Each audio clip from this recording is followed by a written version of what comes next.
I'd read the book that you use as one of your sources on Chinese foot binding. Who wrote it? Howard Levy. Yeah. And I read about that, and I always forget it somehow. And I think that probably lots of people are not familiar with the dimensions of Chinese foot binding, what it really entailed, and how long it went on, and how many people were involved in it. And maybe if you talked about that and connected it back to the story of O, then the theme of your book would emerge, I think. Okay, I'll try. It's sort of very hard for me because I feel, that I'm a writer, and that the way that I express what I know best is when I have the control of being in my room and writing about it.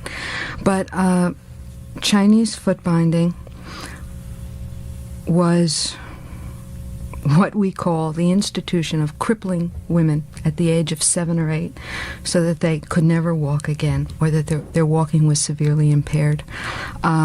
A child's foot was taken and it was bandaged, and not the big toe, but the other 4 toes were bent under, and the big toe was left straight, but sometimes later it fell off.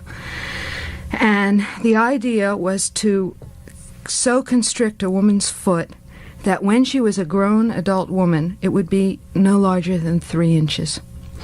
And this had to be done without breaking the bones in her feet for aesthetic reasons. And of course, aesthetic reasons means that men should not be repulsed should they happen to see this foot. And well, it happened for 1,000 years in China. There are still women living who had this done to them as children. They are crippled, even though their feet have been unbound. Was it cross-class? Did it happen in all classes? Yes. This is interesting. Most people who know anything about Chinese foot binding think that it only happened to upper-class women. Upper-class women were completely crippled. It was the mark of a man's masculinity and prestige that he could afford to keep a woman who couldn't shit for herself, right? She couldn't do anything. She couldn't walk. She couldn't move.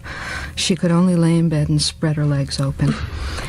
And lower-class women also had their feet bound, but not so badly. And they were allowed to walk, but their walking was impaired. They walk. The whole point always in patriarchal distribution of power is that a man, however powerless in relation to other men, is always more powerful than the woman who is his property.